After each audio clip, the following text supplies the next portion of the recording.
Operaio di Cinto Euganeo si è tolto la vita dopo che l'azienda per cui lavorava da anni gli ha comunicato il licenziamento. Sconvolti i colleghi hanno deciso di astenersi dal lavoro in segno di lutto. Un pensionato bellunese di 85 anni è morto e altre 2 persone sono rimaste ferite in un incidente accaduto questo pomeriggio nel Feltrino. Tra i veicoli coinvolti la statale è rimasta chiusa temporaneamente al traffico. Vasta operazione antidroga coordinata dalla procura calabrese di Palmi è arrivata fino a Cortina d'Ampezzo. In manette il cuoco di un hotel che avrebbe rivenduto la droga prodotta e confezionata in Calabria. Pannelli fotovoltaici smaltiti abusivamente, aziende giravano la normativa e piazzavano i pannelli dismessi in Africa e Medio Oriente, perquisizioni e arresti anche in Veneto. Mose e Grande Inabi, il governo annuncia importanti azioni su 2 temi fondamentali per la città, le annuncia il sottosegretario al Ministero dell'Economia e Finanza Pierpaolo Baretta. Imbrattano il muro in controllo dei filippini in centro a Vicenza per lanciare l'uscita di una canzone di cui dicono essere gli autori. 4 ragazzini vengono denunciati. Alla via in primavera il sistema di prenotazioni a pagamento per evitare le code all'interno della Basilica di San Marco. È uno dei luoghi più visitati d'Italia con 5 milioni e mezzo di ingressi l'anno, circa 15.000 al giorno. Buonasera e ben ritrovati con l'edizione regionale dei nostri telegiornali. Dunque in primo piano lo avete sentito la cronaca perché c'è shock nel Padovano per la morte di un operaio di Cinto Euganeo che si è tolto la vita dopo che l'azienda per cui lavorava da anni gli aveva comunicato il licenziamento. I suoi colleghi, sconvolti per la morte, hanno deciso di astenersi dal lavoro in segno di lutto. È il giorno del lutto, si vedono pochi lavoratori al IVG Colbacchini di Cervarese Santa Croce. Operai e dipendenti poche ore fa hanno scoperto che un loro collega si è suicidato dopo che l'azienda produttrice di tubi di gomma gli aveva comunicato il licenziamento. Simone Sinigaglia aveva 40 anni e lavorava qui da 15 anni come operaio di semilavorati. I suoi colleghi hanno deciso di astenersi dal lavoro in solidarietà alla famiglia del quarantenne che vive a Cinto Euganeo. Abbiamo chiesto ai lavoratori di astenersi oggi dal lavoro, l'adesione è stata praticamente totale e lo stabilimento è vuoto. Per Simone Sinigaglia non era certo un periodo facile. Qualche settimana fa l'azienda gli aveva comunicato l'avvio di una procedura disciplinare contestandogli un uso improprio della legge 104, quella che prevede 3 giorni di astensione retribuita dal lavoro al mese per curare un parente. Avevo visto Simone proprio settimana scorsa quando avevamo comunicato le giustificazioni all'impresa, gli avevo anche comunicato, avevamo condiviso che l'impresa entro 10 giorni doveva decidere l'eventuale provvedimento disciplinare e in qualsiasi caso ero a disposizione per sostenerlo e per tutelarlo, ma come dire, mai mi sarei aspettato un gesto del genere. Mercoledì ad inizio turno l'azienda però gli ha comunicato il licenziamento e così Simone ha deciso di dirigersi verso Carmignano Sant'Urbano, lungo l'argine del fiume Gorzone, un luogo che conosceva bene perché ci andava spesso a pescare e qui si è impiccato ad un albero. Lo hanno ritrovato i carabinieri di Este che hanno subito avvertito i familiari. Il fratello lavora nella sua stessa azienda, i colleghi sono sotto shock. Lo conoscevo da oltre 10 anni, parlavamo regolarmente. Non c'erano particolari problemi e non ho avuto sentore, nessuno l'ha avuto, ma non so, è insondabile la cosa, per il momento non riesco a spiegarmela. Lo conoscevo da parecchi anni, è persona squisita, lo shock è veramente, non ci si aspettava proprio questo tipo di reazione. Un uomo di 85 anni di Belluno è morto e altre 2 persone sono rimaste ferite in un incidente accaduto nel pomeriggio, poco dopo le 15:30 tra Piovena di Santa Giustina e Busche di Cesio Maggiore lungo la statale 50 del Grappa e Passorolle. Tra i veicoli coinvolti sul posto è arrivato anche l'elicottero del SUEM e 2 ambulanze dell'ospedale di Feltre. La statale è rimasta chiusa temporaneamente al traffico, deviato sulla viabilità secondaria per consentire ai vigili del fuoco di rimuovere i mezzi coinvolti. Sul posto anche il personale dell'ANAS per la gestione della viabilità e una pattuglia della Polizia Stradale di Belluno che ha eseguito i rilievi di legge.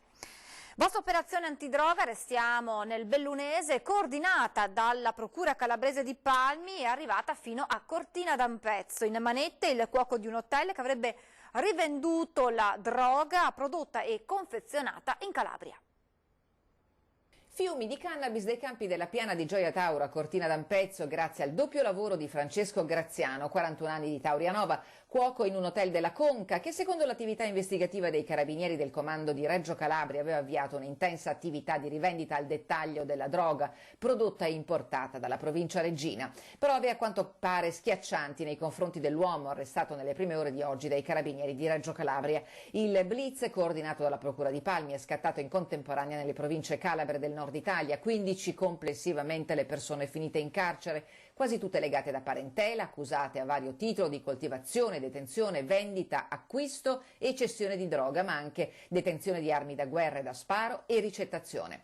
L'indagine dei carabinieri ha accertato che il sodalizio utilizzava pezzamenti di terra nelle aree rurali tra i comuni di Gioia Tauro e Taurianova per la coltivazione, lavorazione e successivo spaccio di ingenti quantità di marijuana. È un'importante operazione che ha visto impiegati 150 carabinieri in questa provincia e in altre province del territorio nazionale e si inquadra in una più ampia strategia di contrasto alla produzione di marijuana nella piana di Gioia Tauro e al conseguente illecito profitto da parte della criminalità locale di ingenti somme di denaro. I carabinieri hanno sequestrato più di 300 kg di cannabis già pronta per lo spaccio, 30.000 piante coltivate in 3 vaste piantagioni. In tutto si stimano più di 13 milioni di dosi per un giro d'affari di oltre 100 milioni di euro.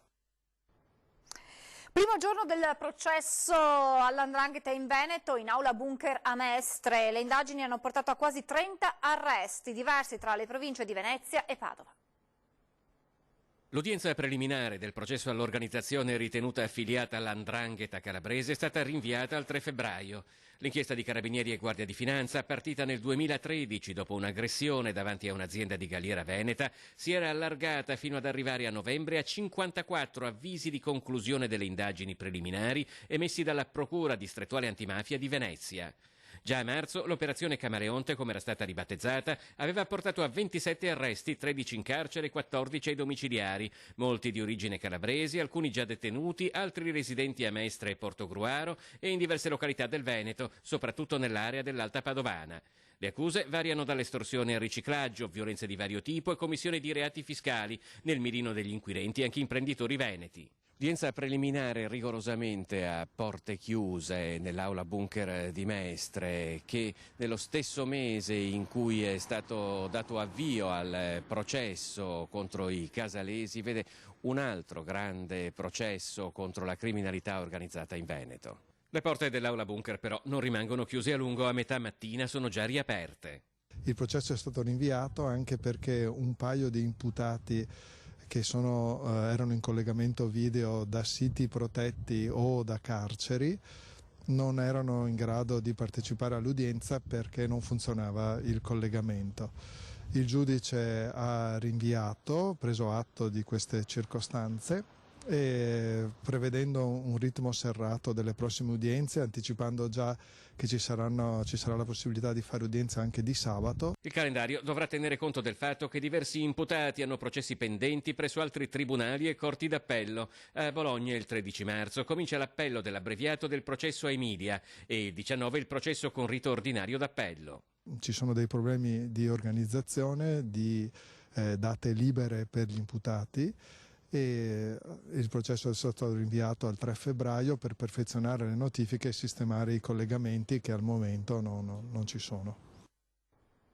Si è avvalso della facoltà di non rispondere davanti al GIP di Genova il cittadino magrebino indagato per l'omicidio di una donna polacca a Verona. Il Tribunale di Genova ha deciso di trasferire gli atti alla Procura Scaligera per competenza, essendo avvenuto il delitto appunto a Verona. L'uomo, si tratta di un 41enne, si era presentato ieri in questura a Genova dicendo di aver ucciso la donna durante una lite 2 giorni prima, ma senza dare altre spiegazioni. Il corpo della vittima era poi stato trovato nella sua abitazione vicino allo stadio di Verona. Maxi truffa di pannelli fotovoltaici, l'operazione è scattata da Perugia e ha coinvolto molte province italiane, tra le quali Treviso. 7 complessivamente le persone arrestate, 2 nella Marca trevigiana.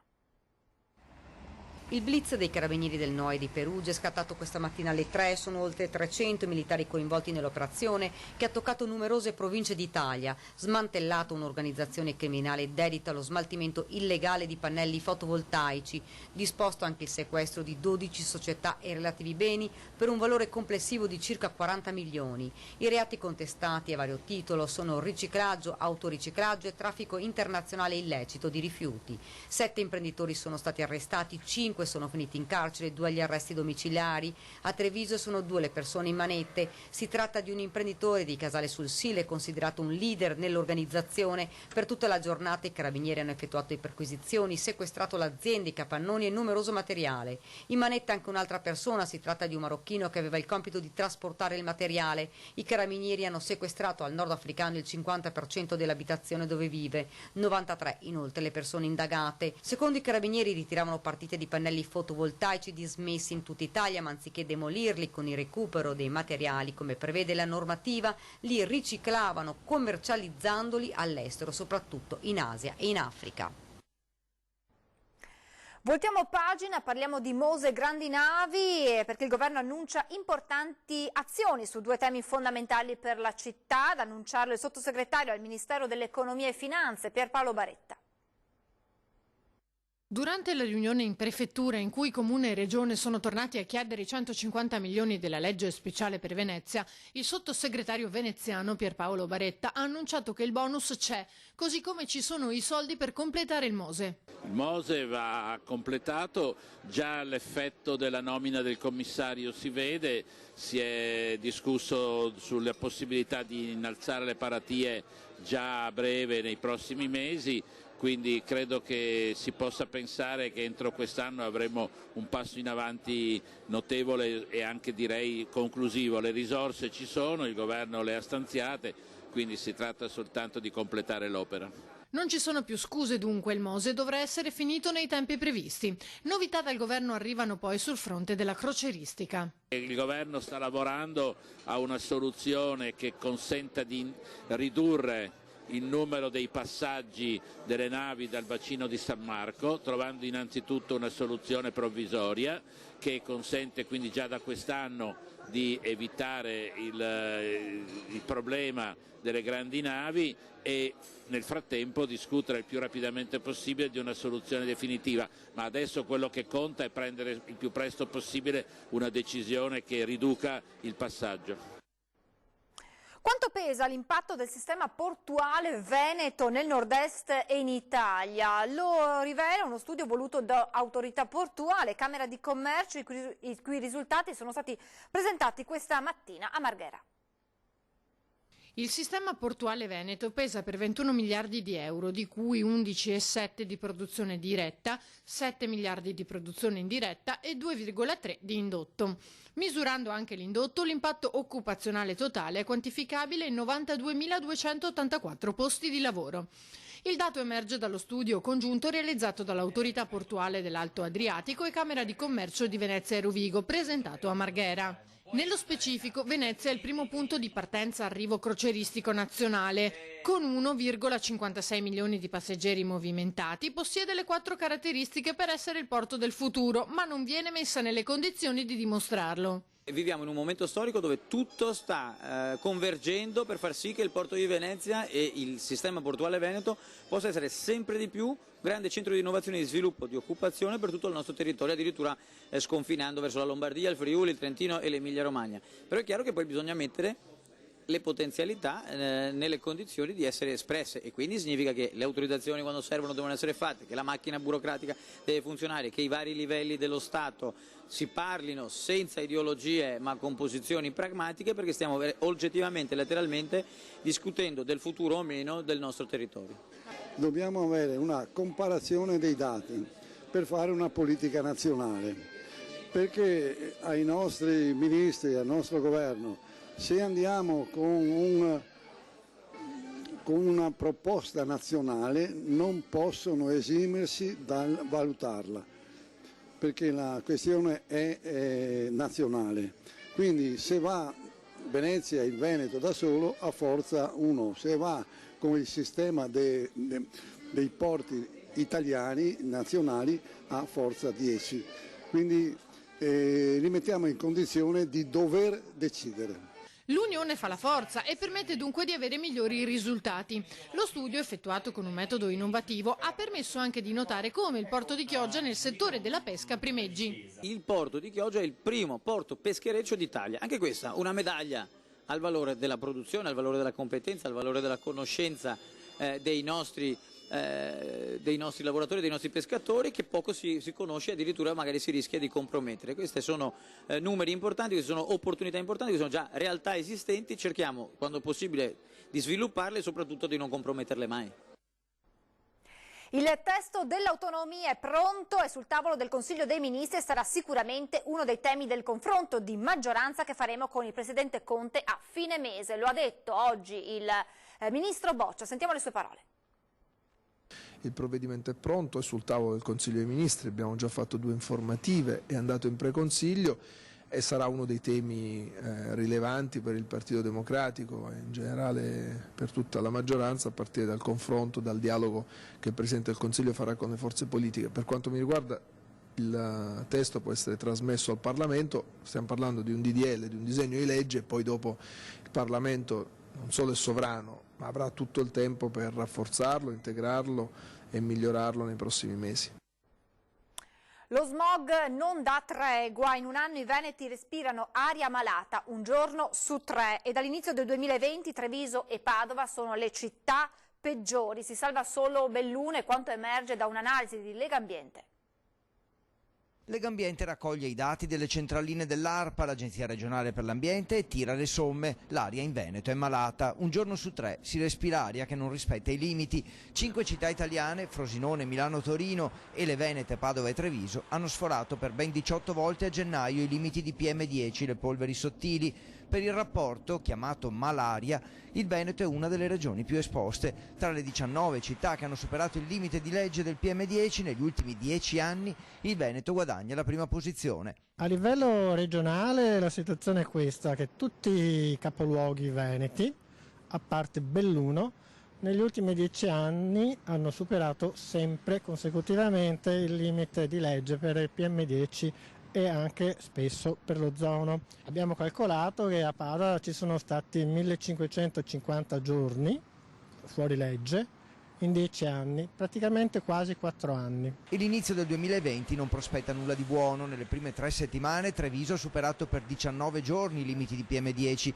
Venezia e Padova per 18, segue Vicenza con 17, male anche Rovigo e Verona, e se pensiamo che il limite consentito all'anno è 35, significa che Treviso, Padova, Venezia e Vicenza sono già praticamente a metà dopo soli 20 giorni. Anno dopo anno c'è una gara negativa tra i comuni veneti per la maglia nera, sostanzialmente spesso è capitato a Padova, spesso a Treviso, alle volte a Rovigo. Un inquinamento che minaccia la salute dei cittadini e che trova nel trasporto stradale una delle principali fonti di emissioni di inquinanti, senza dimenticare le altre sorgenti come il riscaldamento domestico, l'industria e l'agricoltura. Servono interventi profondi. La situazione non migliora, nonostante gli sforzi. Bisogna diminuire il traffico strutturalmente tutto l'anno, perché non dimentichiamoci che in estate abbiamo anche l'ozono, che fa anche lui tanto male. Allora, per diminuire il traffico strutturalmente bisogna potenziare fortemente il mezzo pubblico, renderlo più frequente. È il momento di fermarci per qualche istante di pubblicità, tra poco. Servizi. Rieccoci in diretta con l'edizione del Veneto dei nostri telegiornali. Imbrattano il muro in contrada dei Filippini, in centro a Vicenza, per lanciare l'uscita di una canzone di cui dicono esserne gli autori. 4 ragazzini però vengono denunciati. Muri imbrattati non è una novità purtroppo a Vicenza. Non parliamo di murales che possono essere paragonati a delle opere d'arte, ma piuttosto di scritte, simboli e ancora messaggi talvolta privati. Muri usati come lenzuola bianche per dare sfogo ai propri sentimenti, oppure, come accade in contrada dei Filippini, centro storico, zona frequentatissima dai ragazzi per la presenza di una scuola, 4 ragazzini, 2 minori e 2 appena maggiorenni, di notte hanno utilizzato il muro per lanciare una canzone di un rapper, trapper, Polvere YouTube 3101, come ci spiega uno studente. Questa scritta riguarda questo cantante? Sì, perché sostanzialmente appunto è una scritta per l'annuncio del suo nuovo singolo che uscirà nei prossimi giorni, appunto è scritto il 31, e evidentemente è un modo per sponsorizzarsi. Il quartetto però è stato notato da un residente che ha allertato il 113. Sul posto è giunta una volante che ha intercettato i ragazzi mentre se ne stavano andando, in mano le bombolette spray usate, le mani ancora coperte del colore, oltre alla mascherina stencil 50 x 50 cm usata per fare la scritta. I 4 ammettevano di essere loro gli artefici del, diciamo così, messaggio promozionale e, seppur dispiaciuti e pronti a riparare al danno, sono stati denunciati in concorso per deturpamento e imbrattamento di cose altrui. Cosa ne pensi di averlo fatto in questo modo? No, secondo me è sbagliato. Cioè, tutti quanti lo fanno in modi che sono dirlo su YouTube o su principalmente Instagram, annunciare i vari profili, eccetera. Secondo me così no. I residenti però sono esasperati, a quanto pare il via vai dei ragazzetti alla serie di notte sarebbe costante, tra schiamazzi, urle e anche bevute c'è chi sfoga il cosiddetto estro creativo sui muri dei palazzi della città, deturpandoli. Il caso di tubercolosi che ha colpito un bambino di 5 anni a Rovigo. Siamo in contatto costante con i servizi preposti dell'USL 5. Abbiamo fatto tutti i controlli che competono alla pubblica amministrazione. Lo dice il sindaco Edoardo Gaffeo facendo un aggiornamento. La situazione monitorata e sotto controllo continua da parte dell'USL 5. Sono stati contattati tutti i genitori della scuola interessata e chiamati per un incontro che si terrà nel pomeriggio. Sono stati fatti anche i controlli sui potenziali rischi collegati a canali di contagio non solo per la scuola ma anche per il trasporto. L'azienda ospedaliera ha avviato i protocolli previsti e relativa profilassi su base volontaria. Non c'è alcun motivo per creare panico, ha concluso il sindaco, la situazione è appunto sotto controllo. Eletti anche in Veneto i nuovi facilitatori del Movimento 5 Stelle. In un momento non facile per il partito sono chiamati a riavvicinare il movimento ai cittadini. Essere più vicini ai cittadini e quindi più presenza nel territorio, favorire anche la crescita di nuovi gruppi e risolvere quelle che sono le problematiche che in questo momento magari molto spesso i cittadini hanno e che però non sanno a chi rivolgersi. Antonio Codemo, giovane attivista di Alano di Piave nel Bellunese, è uno dei 6 nuovi facilitatori regionali eletti nelle scorse ore dal Movimento 5 Stelle. Rappresentate quasi tutte le province, Codemo e la moglianese Cristina Manes si occuperanno di relazioni interne, Ulderica Mannella, padovana di Selvazzano, e Simone Contro, vicentino di Sandrigo, di relazioni esterne. Formazione e coinvolgimento sono stati invece assegnati a 2 parlamentari, la senatrice Orietta Vanin di Mirano nel Veneziano e la deputata Barbara Guidolin di Bassano del Grappa. Il movimento nasce nel territorio e su questo noi vogliamo rafforzare la nostra presenza e farci vedere sempre di più vicini ai cittadini. La bufera che ha investito il vertice del movimento con le dimissioni da capo politico di Luigi Di Maio non cambia dunque i piani dei 5 Stelle. Assolutamente resta tutto come prima e poi io adesso mi devo occupare di risolvere queste questioni, mi impegnerò per garantire più presenza, di risolvere le problematiche dei cittadini e anche di favorire la nascita di nuovi gruppi. Adesso questo è il mio compito e io mi impegno a fare questo. E adesso ci spostiamo nel Bellunese per parlare dei campionati di sci della Protezione Civile.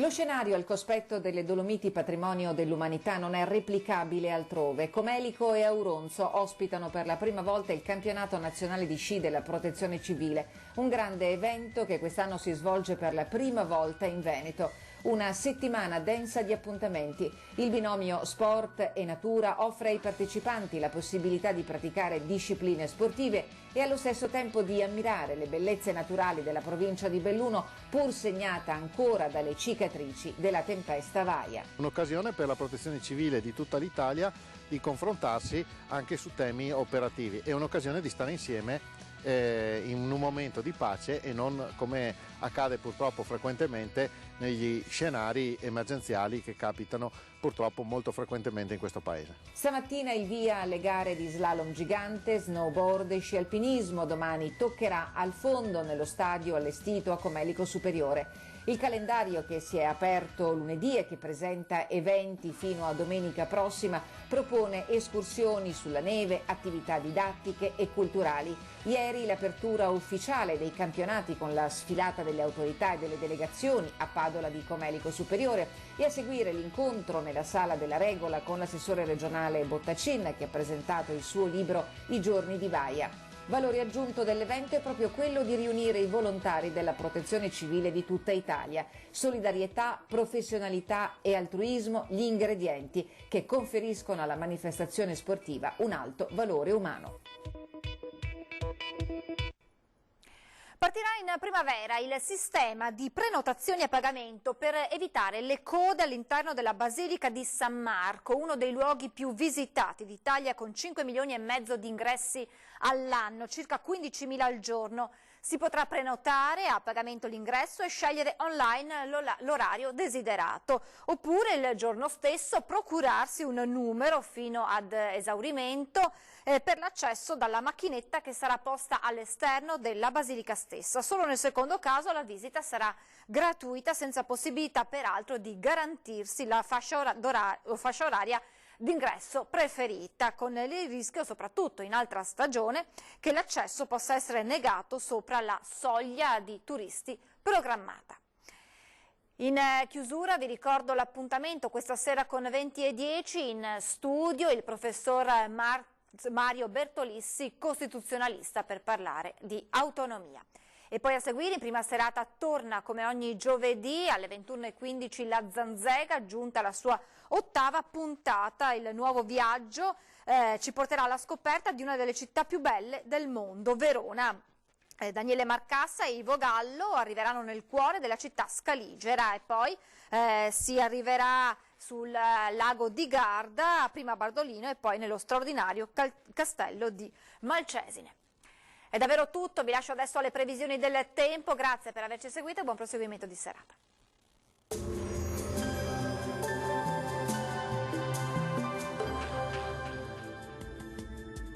Bentrovati al meteo. Tempo sempre buono sul nostro territorio, ma una perturbazione si avvicina all'Italia e potrebbe dunque portare qualche pioggia nel weekend. La situazione intanto di venerdì 24 gennaio.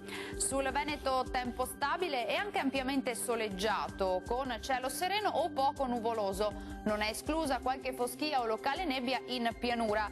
In nottata arriverà invece qualche precipitazione, sia pure debole, sui settori meridionali della regione. Temperature minime tra -3 e 1 grado, massime tra 4 e 7 gradi. Ci spostiamo ora sul Friuli Venezia Giulia, anche qui tanto sole su tutti i settori e cielo poco nuvoloso, solo con qualche innocuo addensamento. Temperature minime sopra lo 0 solo a Trieste, massime sui 10-11 gradi. Poche novità sul Trentino Alto Adige, sarà anche qui una splendida giornata soleggiata un po' su tutti i settori. Temperature minime intorno allo 0, massime sugli 8-10 gradi. Dal meteo per ora è tutto, buon proseguimento in compagnia di Antenna 3. Arrivederci.